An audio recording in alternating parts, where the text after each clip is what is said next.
అందు నిమిత్తమై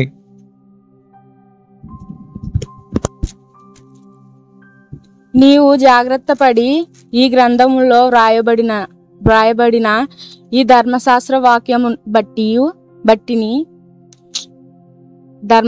వాక్యములన్నిటినీ అనుసరించి గైకొనుచు నీ దేవుడైన యెహోవాను ఆ మహిమ గల భేకరమైన నామమునకు భయపడిన ఎడల యెహోవా నీకును నీ సంతతికిని ఆశ్చర్యమైన తెగులెళ్లను కలుగజేయును.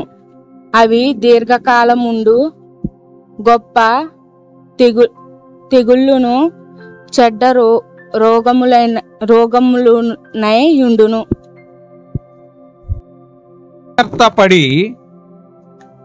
ఈ గ్రంథములో రాయబడిన ఈ ధర్మశాస్త్ర వాక్యములన్నిటినీ అనుసరించి గైకొనాలి. ఒక్కట అక్కడ ఆగుదామండి. ముందుగా నీకు నాకు మనందరికీ ఈ వాక్యము చెబుతున్నది, నీవు జాగ్రత్త పడాలి అని. ఏం చేయాలండి? జాగ్రత్త పడాలి. ఎందుకు అనంటే ఈ గ్రంథములో రాయబడిన ఈ ధర్మశాస్త్ర వాక్యములు అన్నిటినీ అనుసరించి గైకొనుటకు. దేనిని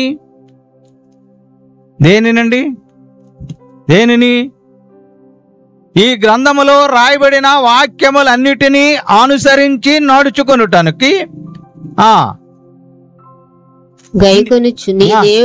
నీ దేవుడైన యెహోవా అను మహిమగల భీకరమైన నామమునకు భయపడని ఎడల. చూడండి,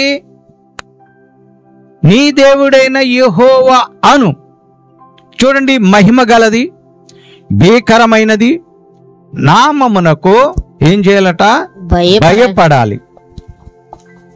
ఒకవేళ భయపడని ఎడల, అక్కడ భయపడని ఎడల యెహోవా నీకును నీ సంతతికిని ఆశ్చర్యకరమైన తెగుళ్ళును కలుగజేయును. అవి దీర్ఘకాలం. ఎవరికండివి? నీకును నీ సంతతికిని ఆశ్చర్యకరమైన తెగుళ్ళు ఆయన కలుగజేస్తాడు. అవి ఎలా ఉంటాయంటే అవి దీర్ఘకాలముండు అంటే అవి దీర్ఘకాలముండును అంటే తగ్గని జబ్బు అని అర్థం. ఆ తెగులు ఎలాంటిదంటే దీర్ఘకాలముండును. తర్వాత గొప్ప తెగుళ్ళును చెడ్డ రోగములనై ఉండును. అందుచేత నీవు జాగ్రత్త పడు. ఏం చేయాలి ఇప్పుడు? నీకును నీ సంతతి మీదకిని మానని దీర్ఘకాలము చెడ్డదైన రోగము రాకుండా ఉండుటకు ఏమి చేయాలంట? ఏమి చేయాలి? ఈ ధర్మశాస్త్ర వాక్యములన్నిటినీ గైకొనటానికి ఏం చేయాలి? నీవు భయపడాలి. చూడండి ప్రియులారా, జాగ్రత్త పడాలి. నీవు జాగ్రత్త పడాలి, నీవు భయపడాలి. కాబట్టి ఈరోజు మనము స్టార్టింగ్లో ఉన్నటువంటి ఆ మాటను, వాక్యాంశమును ధ్యానాంశంగా పరిశీలన చేద్దాం. జాగ్రత్త పడు. ఏం చేయాలి ఇప్పుడు? జాగ్రత్త పడాలి. ఇప్పుడు పెద్ద గాలి తుఫాను వచ్చేస్తుంది అని ప్రభుత్వం ప్రకటించింది అనుకోండి. ఏం చేస్తారు మీరు? అయ్యో బయట బట్టలారేసాము అని త్వరగా వెళ్ళి ఆ బట్టలను తీసుకుని జాగ్రత్తగా లోపల తెస్తారు. ప్రభుత్వం మొన్న వచ్చిన తుఫానికి ఏం చేసింది? ఎవరూ బయటకు రావద్దు, జాగ్రత్తగా ఉండండి, ఆహారాన్ని సమకూర్చుకోండి, ఆ వర్షం ఉన్నప్పుడు ఆ కరెంటు స్తంభాల దగ్గర ఉండొద్దు, చాలా జాగ్రత్తగా ఉండండి అని ఏం చేశారండి? ఏమీ చేయలేదా? ప్రచారం చేశారు, మైకులు పెట్టి తిరిగారు, టీవీల్లో చెప్పారు, పేపర్లో వేశారు. అంతేకాదు ప్రతి పంచాయతీ కార్యాలయంలో 24 గంటలు ఆఫీసర్లను అక్కడ పెట్టారు. ఎందుకు తెలుసా? ప్రజలు జాగ్రత్తగా లేకపోతే ఈ తుఫాను వల్ల ఏమైనా ప్రమాదం వస్తే ఇబ్బంది పడతారు అని పెట్టారు. రాష్ట్ర ప్రభుత్వం ప్రతి సచివాలయంలో, ప్రతి పంచాయతీ కార్యాలయంలో అధికారులను నియమించింది. వారు రాత్రులు కూడా ఉన్నారు. మన గ్రామంలో కూడా రాత్రులు పడుకున్నారు. మరి మీకు ఎంతమందికి తెలుసో తెలియదో నాకు తెలియదు, కానీ మన పంచాయతీ కార్యాలయంలో కూడా అధికారులు రాత్రులు నిద్ర చేశారు. అయ్యా, ఎవరికన్నా ఏదైనా ప్రమాదం వస్తే మా దగ్గరికి రండి అని. అంటే అట్టి జాగ్రత్తలు ప్రభుత్వం తీసుకుంది. మీ కుమారుడు కుమార్తె బయటికి వెళుతున్నప్పుడు మీరు ఏమంటున్నారు? అరే బాబు జాగ్రత్త, స్పీడ్గా నడపకు బండి, అమ్మా బస్సు ఎక్కేటప్పుడు దిగేటప్పుడు జాగ్రత్త. ఎన్ని జాగ్రత్తలు చెప్తున్నారండి? ప్రతి విషయంలో జాగ్రత్త చెప్తున్నారు.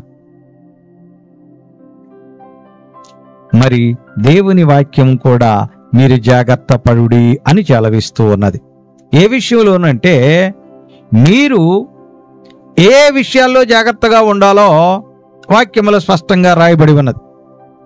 ఇక్కడ మనము చదివిన మూలవాక్యములో ఏంటంటే దేవుని వాక్యాన్ని గైకొనుటానికి, దేవుని నామానికి భయపడటానికి మీరు జాగ్రత్తగా ఉండండి అని వాక్యం మనకి తెలియపరిచింది. అయితే మనము ఏ విషయాల్లో జాగ్రత్తగా ఉండాలో కూడా వాక్యం మనకి తెలియపరచబడుతూ ఉన్నది. మొట్టమొదటిగా మనము ఎఫెసీ పత్రికలో 5వ అధ్యాయంలో 15-16 వచనాలు చదివినప్పుడు, మీరు అజ్ఞానుల వలె కాకోకుండా, మూర్ఖుల వలె కాకోకుండా, దినములు చెడ్డవి గనుక మీరు సమయమును పోనివ్వక సద్వినియోగపరుచుకుంటూ అజ్ఞానుల వలె కాక జ్ఞానుల వలె మీరు నడుచుకొనుటానికి జాగ్రత్తగా ఉండాలి. చూడండి, ఇప్పుడు నడవటానికి జాగ్రత్తగా ఉండాలి. ఇప్పుడు మీరు ఎలా నడవాలి? అజ్ఞానులుగా కాదు, జ్ఞానులుగా నడవాలి. అంటే మీరు నడిచే క్రమములో, నడిచే విధానములో మీరు జాగ్రత్తగా ఉండాలి. అంటే మీ నడవడిక జాగ్రత్తగా ఉండాలి, మీ నడక జాగ్రత్తగా ఉండాలి. మొట్టమొదటగా ఈ మానవులు జాగ్రత్తగా ఉండవలసినది మీ యొక్క నడవడికలో. ఎందుకనంటే దినములంట చెడ్డవి గనుక సమయమును పోనివ్వక సద్వినియోగపరుచుకుంటూ అజ్ఞానుల వలె కాకోకుండా జ్ఞానుల వలె మీరు ఎలా ఉండాలి? ఇప్పుడు జాగ్రత్తగా నడుచుకోవాలి. అంటే మీరు నడిచే విధానము జాగ్రత్తగా ఉండాలి. మొట్టమొదటిది ఏ విషయాల్లో మనుషులు జాగ్రత్తగా ఉండాలో వాక్యం మనకి తెలియపరుచుతూ ఉన్నది. మొట్టమొదటిది నీవు నడిచే విధానంలో జాగ్రత్తగా ఉండాలి. రెండవది ద్వితీయోపదేశ కాండము 23వ అధ్యాయంలో 9వ వచనంలో రెండవది మనకు కనపడుతూ ఉన్నది. అదేమిటి అని మనము ఆలోచన చేసినప్పుడు, ఈ మనుష్యులంట వారు విచ్చలవిడిగా ఇష్టం వచ్చిన రీతిగా చెడు పనులు చేసేస్తున్నారట, దుష్కార్యాలు చేస్తున్నారట. అందుచేత మీరు అలాంటివి చేయకుండా ఉండటానికి ద్వితీయోపదేశ కాండ 23వ అధ్యాయం 9వ వచనాన్ని చదవండి. యుద్ధమునకు బయలుదేరినప్పుడు ఏ దుష్కార్యమును చేయకుండా, చూడండి, ఏ దుష్కార్యమును చేయకుండా జాగ్రత్త పడాలి. అంటే ఇప్పుడు ఏమిటి? మీరు దుష్కార్యము చేయకుండా జాగ్రత్త పడాలి. మీకు తెలుసో తెలియకో దుష్కార్యము అంటే చెడ్డ పనులు చేయటానికి మీరు ఇష్టపడకూడదు. అందుచేత మీ చేతులతో గాని, మీ చూపులతో గాని, మీ నోటితో గాని, మీ యొక్క శరీర అవయవాలతో కూడా మీరు దుష్కార్యములు చెయ్యకూడదు. కాబట్టి దుష్కార్యములు చెయ్యకుండా మీరు ఏం చేయాలట? జాగ్రత్త పడాలి. రెండవ జాగ్రత్త ఏమిటంటే దుష్కార్యము చెయ్యకుండా జాగ్రత్తగా ఉండాలి. మూడవది యోబు గ్రంథంలో 36వ అధ్యాయంలో 21వ వచనాన్ని మనం గమనించినప్పుడు అక్కడ స్పష్టముగా మనకు ఒక సూచన బయలుపరచబడినది. యోబు గ్రంథంలో 36వ అధ్యాయంలో 21వ వచనాన్ని చదవండి. జాగ్రత్త పడము, జాగ్రత్త పడము, చెడుతనము చేయకుండాను. చెడుతనము చేయకుండా చూసుకోవాలట. అంటే ఇప్పుడు చెడుతనము చెయ్యకుండా జాగ్రత్త పడాలి. చెడుతనం అనేది నీవు చెయ్యకూడదు. రెండవది దుష్కార్యము చేయకూడదు. మూడవది చెడుతనము చేయకుండా నీవు జాగ్రత్తగా ఉండాలి. మూడని. నాలుగవది కూడా మనం చూద్దాం. ప్రసంగి గ్రంథములో 5వ అధ్యాయములో 1వ వచనములో 4వది మనము చూద్దాం. అంటే ఈ మానవులకు, ఈ మనుషులకు దేవుడు ఏ ఏ విషయాల్లో జాగ్రత్తగా ఉండాలో తెలియపరుస్తూ ఉన్నాడు వాక్యము ద్వారా. ప్రసంగి గ్రంథంలో 5వ అధ్యాయములో 1వ వచనములో చెప్పినట్టుగా నీవు దేవుని మందిరములకు పోవునప్పుడు నీ ప్రవర్తన జాగ్రత్తగా చూచుకొనుము. గమనించండి ప్రియులారా, మరి మన ప్రవర్తన ఎలాగున్నదో. ఇది 4వది. అంటే నీ ప్రవర్తన అంటే నీ యొక్క క్యారెక్టర్. నీవే విధంగా ఉంటున్నావు, ఏ విధంగా బ్రతుకుతున్నావు, ఎలా జీవిస్తున్నావు అనే విషయాల పట్ల కూడా నీవు జాగ్రత్తగా ఉండాలి. నీ ప్రవర్తన అడ్డదిడ్డంగా ఉన్నదా? నీ ప్రవర్తన అడ్డగోలుగా ఉన్నదా? నీ ప్రవర్తన వల్ల ఎదుటివారు ఇబ్బంది పడుతున్నారా? నీ ప్రవర్తన వల్ల మీ అత్తగారు మామగారు సఫర్ అవుతున్నారా? నీ ప్రవర్తన వల్ల నీ భార్య ఇబ్బంది పడుతున్నదా? నీ ప్రవర్తన వలన నీ భర్త ఇబ్బంది పడుతున్నాడా? నీ ప్రవర్తన వలన నీ తల్లిదండ్రులు ఏడుస్తున్నారా? ఆలోచించుకోవాలి. కాబట్టి నీ ప్రవర్తన జాగ్రత్తగా ఉండునట్లు చూసుకోవాలి. నీ ప్రవర్తన జాగ్రత్తగా చూసుకోవాలి. ఇది 4వది. 5వది కూడా గమనించినప్పుడు ద్వితీయోపదేశ కాండములో 5వ అధ్యాయంలో 33వ వచనములో మొదటి భాగములో ఒక విషయం మనకు కనపడుతూ ఉన్నది.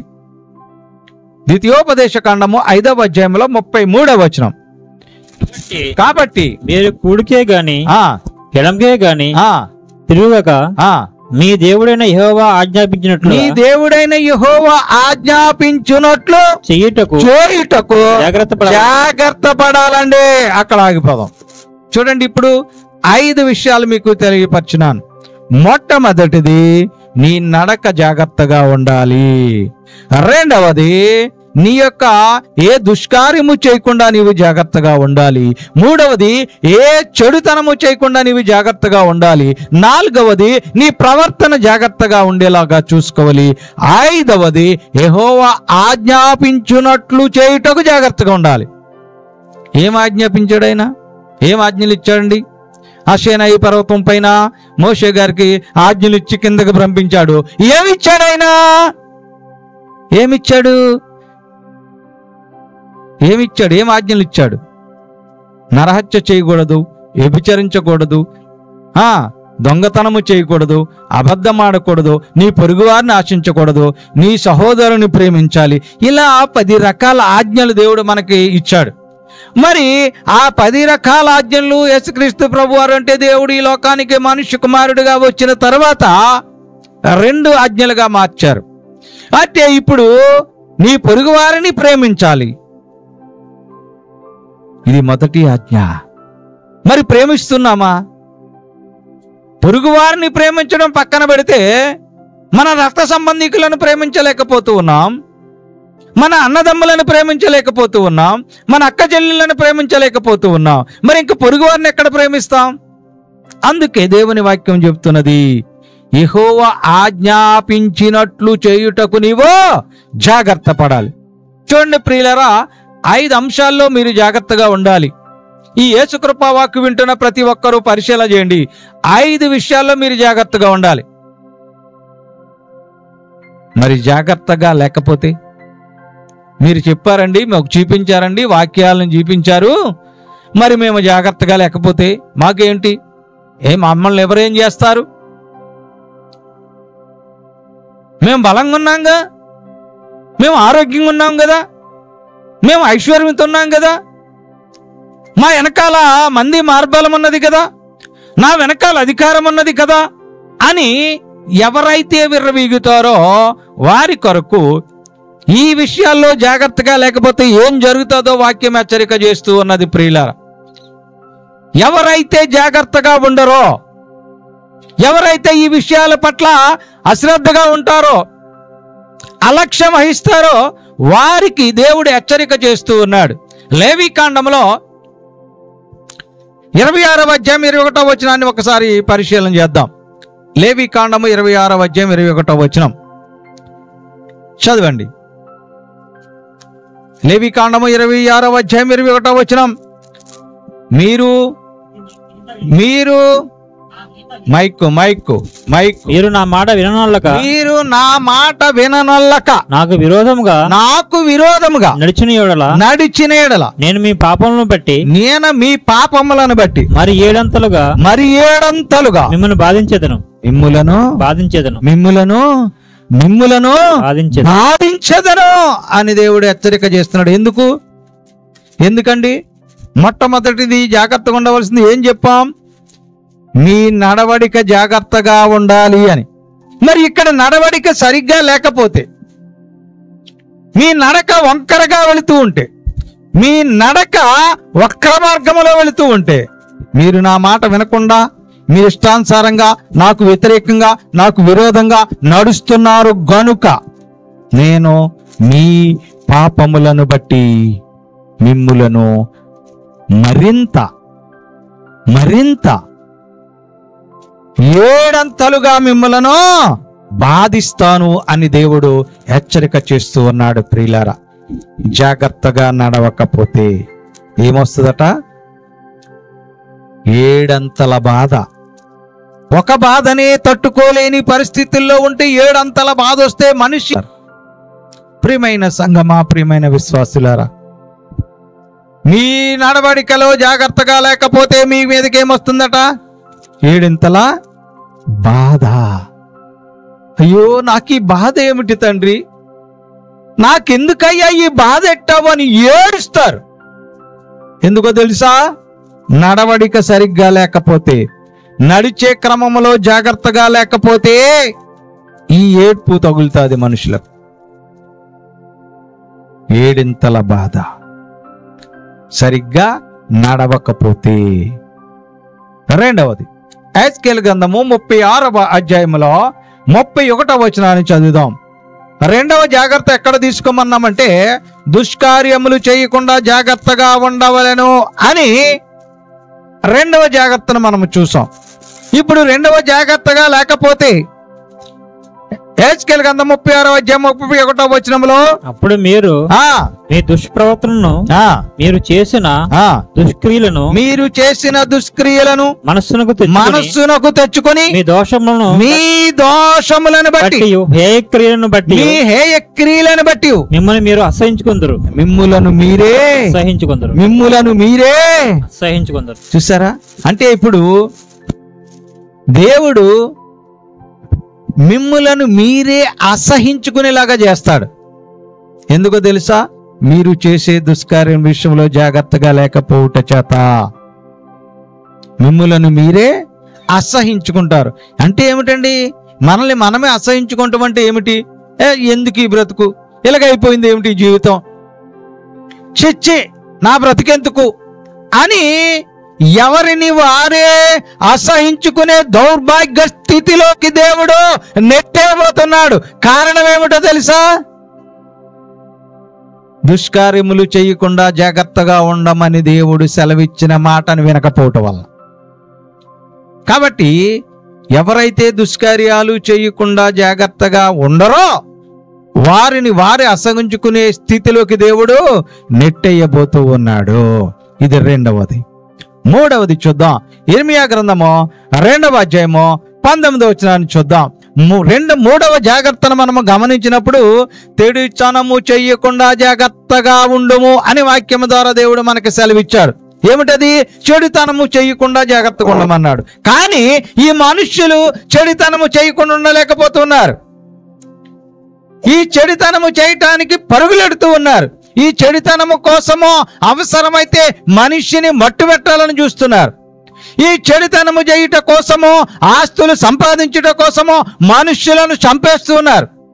దేవుని వాక్యము మాత్రము ఈ మనుషులు చెడుతనము చెయ్యకుండా జాగ్రత్తగా ఉండండి అని తెలియపరిస్తే వీరు జాగ్రత్తగా ఉండటం లేదట. ఆ కారణము చేత చదవండి. నీ దేవుడైన యెహోవాను విసర్జించుటయు నీకు నా ఎడల భయభక్తులు లేకుండాటయు. దేవుడు అంటున్నాడు, నా ఎడల నీకు భయభక్తులు లేకుండాటయు బాధకును శ్రమకును కారణమని తెలుసుకొని గ్రహించినట్లు నీ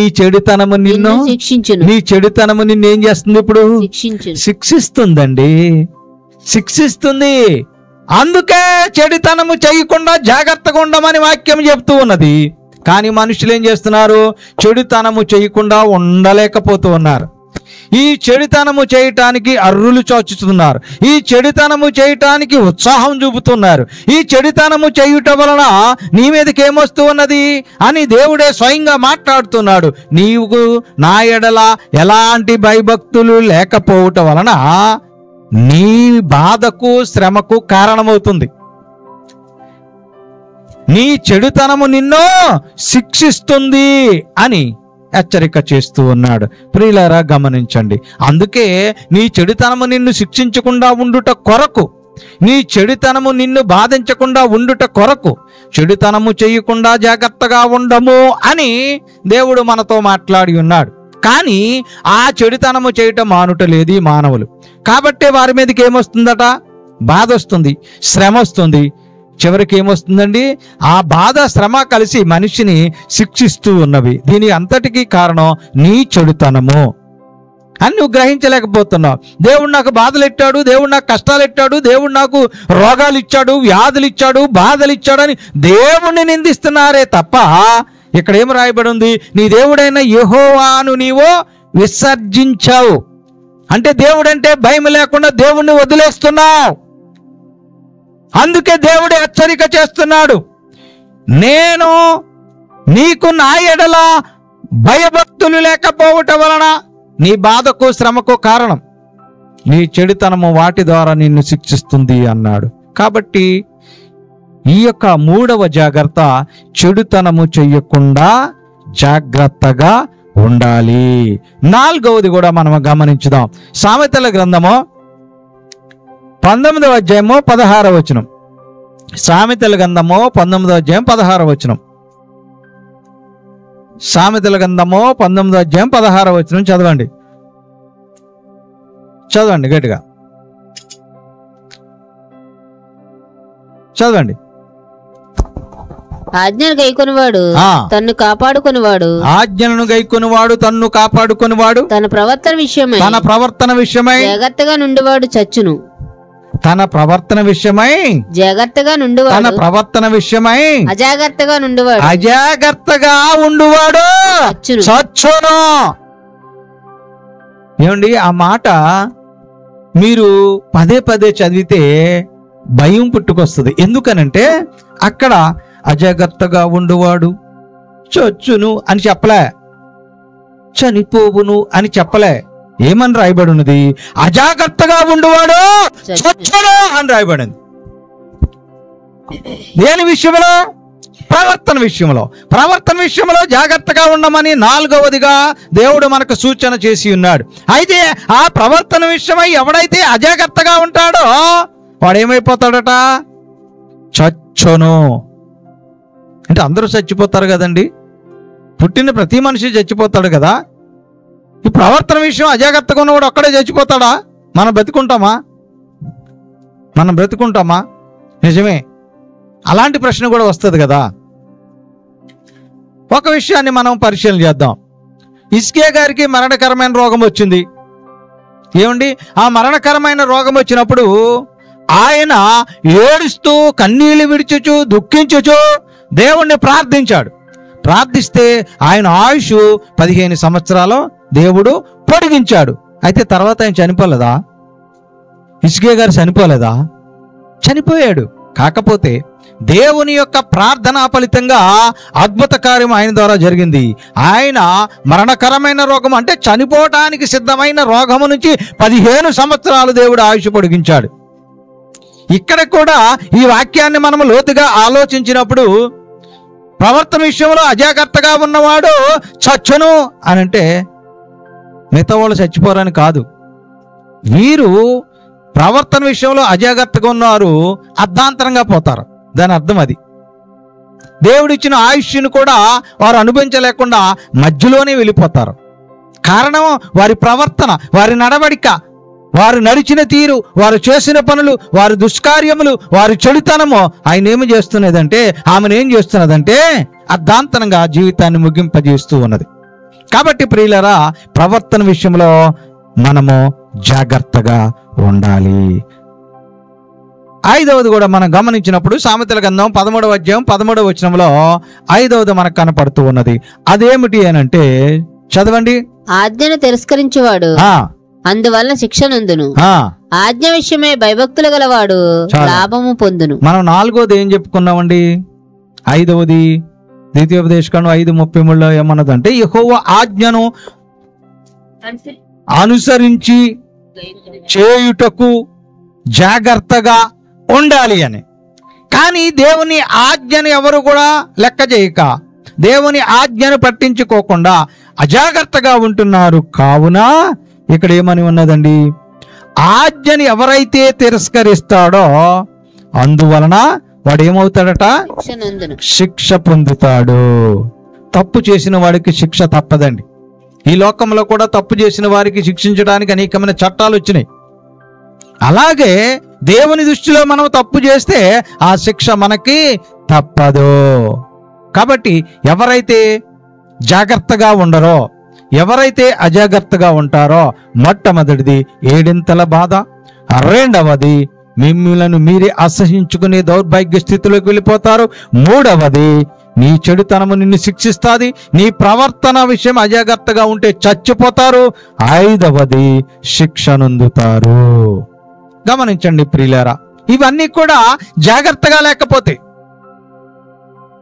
5 విషయాల్లో జాగ్రత్తగా ఉండమని చెప్పిన వాక్యము 5 విషయాలు మనకు చూపించాయి. నీవు ఎప్పుడైతే జాగ్రత్తగా ఉండవో, ఎప్పుడైతే అజాగ్రత్తగా బతుకుతావో, నీ స్థితి ఏమైపోద్దో, నీ బ్రతికేమైపోద్దో అని దేవుడు హెచ్చరిక చేస్తున్నాడు. మనము ఒకసారి యోసేపు గారిని పరిశీలించినప్పుడు ఆయన అంటాడు కదా, పోతేపరి భార్య ఆయనను తప్పు చేయమని బలవంతము చేసినప్పుడు ఆయన అంటున్నాడు కదా, ఆదికాండం 39:39లో వచ్చినప్పుడు అంటాడు, అమ్మా ఇంత ఘోరమైన దుష్కార్యం నేను చేయలేనమ్మా అంటాడు. ఈ దుష్కార్యము దేవుని దృష్టికి పాపమమ్మా, నేను ఈ పాపాన్ని కట్టుకోలేనమ్మా, నేను మూట కట్టుకోలేనమ్మా అని పోతేపరి భార్యతో అని పారిపోయినట్టుగా ఆదికాండం 39వ అధ్యాయం 9వ వచనంలో మనం చూస్తున్నాం ప్రియులారా. అంటే పాపము చేయటానికి ఆయన పారిపోబట్టే ఈ శిక్షలేమీ పొందకుండా ఆశీర్వాదానికి గురయ్యాడు. ఆయన యవన దశలో ప్రధానమంత్రి అయిపోయాడండి. మరి మనమైతే ఈ లోకంలో దేవుని పట్ల, దేవుని మాట పట్ల, దేవుని ఆజ్ఞ పట్ల అజాగ్రత్తగా ఉండుట చేత ఈ సమస్యలన్నీ తెచ్చుకుంటూ ఉన్నాము. మరి ఒకవేళ మీరు జాగ్రత్తగా ఉంటే, అయ్యో దేవుని వాక్యానికి భయపడతామండి, మేము జాగ్రత్తగా ఉంటామండి అంటే, ద్వితీయోపదేశకాండం 5వ అధ్యాయంలో 33వ వచనంలో చివరి భాగంలో ఉంటుంది, ఎవరైతే దేవునికి భయపడి జాగ్రత్తగా ఉంటారో, వారి మార్గంలో నడుస్తారో, వారు మేలు కలిగి దీర్ఘాయుష్మంతులగుతారు అని రాయబడింది. అంటే మొట్టమొదటి జాగ్రత్త ఏమని చెప్పబడితే ఉన్నది? నీ నడవడిక జాగ్రత్తగా ఉండాలి అని. ఒకవేళ నీ నడవడిక జాగ్రత్తగా ఉంటే మీరు జీవించు దేశంలో మేలు కలిగి దీర్ఘాయుష్మంతులగునట్లు మీ దేవుడైన యెహోవా మీకు ఆజ్ఞాపించే మార్గములన్నిటిలో నడుచుకొనవలెను. జాగ్రత్తగా నడుచుకోవాలి. అప్పుడు దేవుడు నీకు మేలు కలిగి దీర్ఘాయుషుని కలుగజేస్తాడు.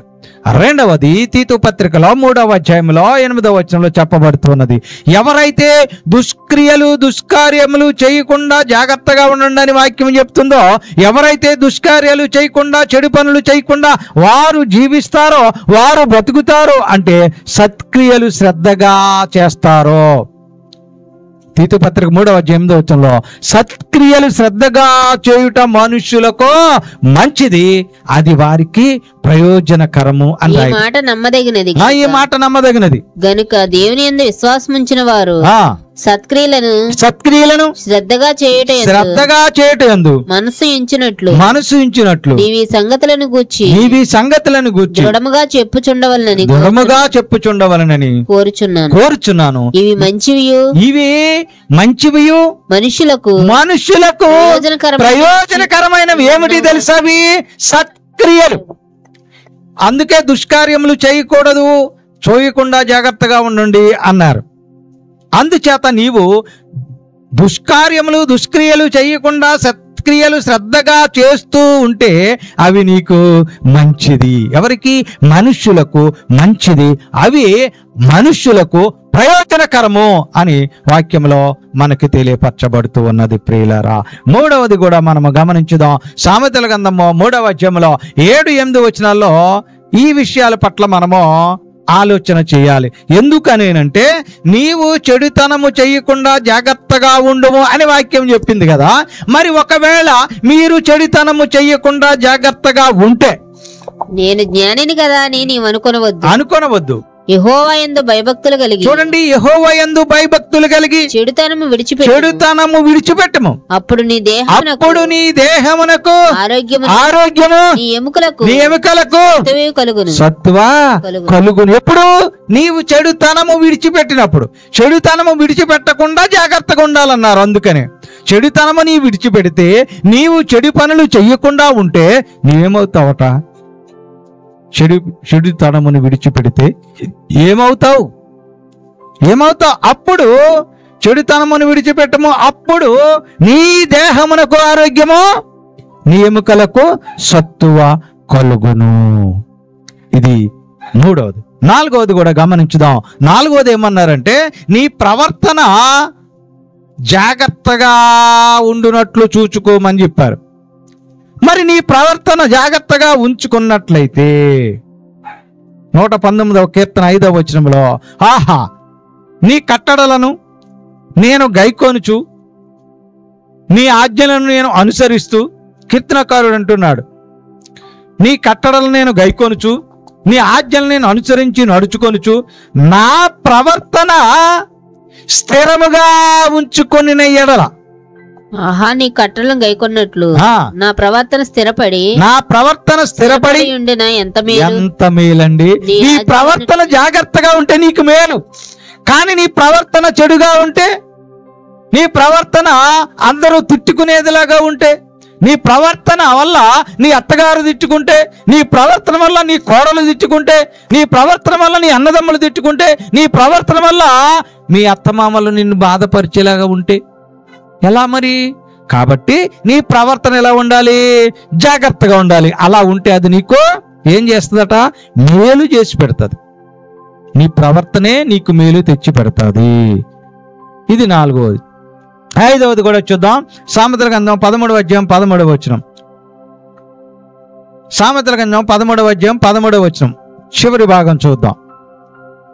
చూడండి, సామెతల గ్రంథం 13:13లో ఎవరైతే ఆజ్ఞను తిరస్కరించువాడు అందువల్ల శిక్ష నొందును.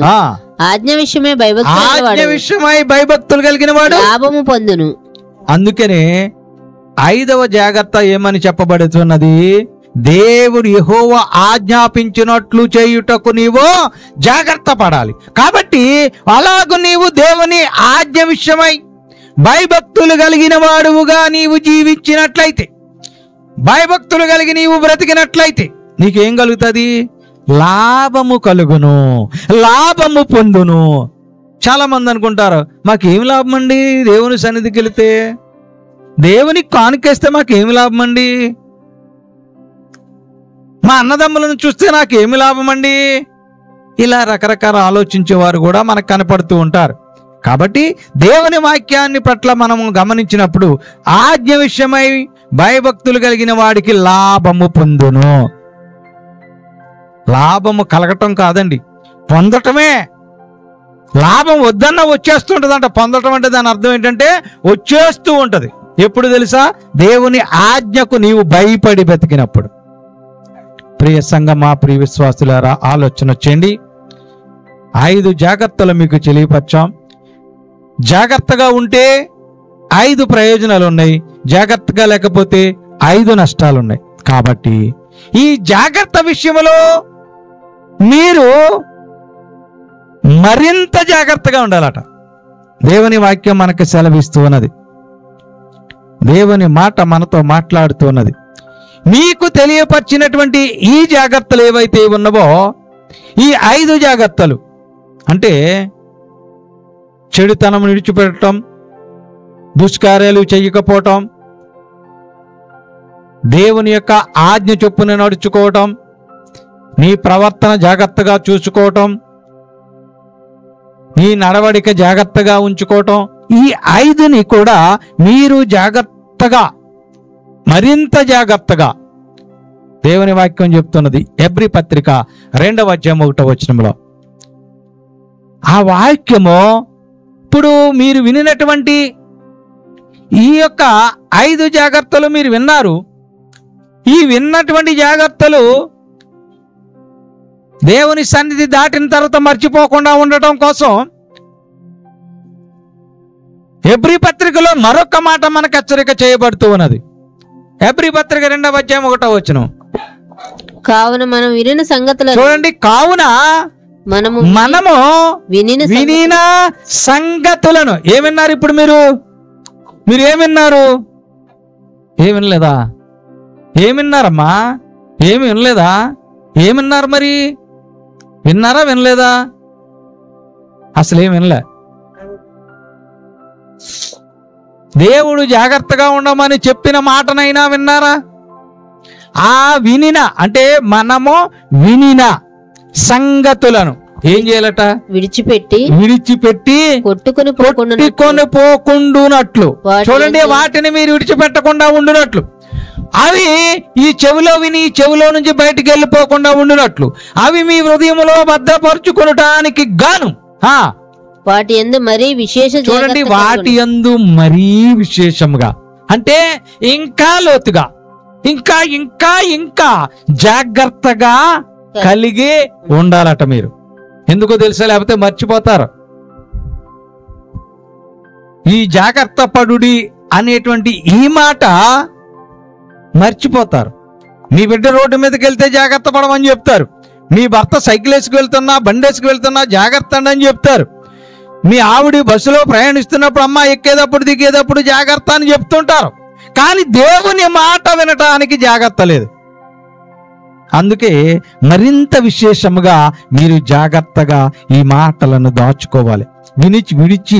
వినేసి విడిచిపెట్టకుండా ఈ మాటలు కొట్టుకొని పోకుండా ఉండినట్లు వాటి యందు మరింత విశేషము కలిగి జాగ్రత్తగా. మరింత విశేషముగా అంటే ఏంటంటే మరింత ఎక్కువగా అని అర్థం, చాలా ఎక్కువగా అర్థం. విశేషముగా అంటే ఎక్కువగా, బలముగా అని అర్థం. వీటిని మరింత జాగ్రత్తగా మీరు విని మనస్సులో దాచుకుని వాటి ప్రకారము జాగ్రత్తగా బ్రతకాలి అని వాక్యం మనకి చలవిస్తూ ఉన్నది ప్రియులారా. కాబట్టి ఇప్పటి నుంచైనా ఇకనైనా ఈ యొక్క దేవుడు సెలవిచ్చిన వాక్యము ద్వారా దేవుడు మనతో మాట్లాడిన ఈ జాగ్రత్తలను ఎలా చేయాలో తెలుసా? ఎజ్రా గ్రంథంలో 4వ అధ్యాయంలో 22వ వచనం చదువుదాం. ఎజ్రా గ్రంథము 4వ అధ్యాయం 22వ వచనాన్ని చదువుదాం. ఈ వినినటువంటి ఈ జాగ్రత్త మాటలు, వినినటువంటి ఈ జాగ్రత్త లేకపోతే వచ్చే నష్టము, జాగ్రత్తగా ఉంటే కలిగే లాభాన్ని మీకు తెలియపరచాం. దేవుని వాక్యంలో వాటిని చూపించాం. మరి వీటిని మరింత విశేషముగా జాగ్రత్తగా మీరు అవలంబించడానికి ఎజ్రా పత్రిక 4వ అధ్యాయంలో 22వ వచనములో దేవుడు మరొక హెచ్చరికను జారీ చేశాడు.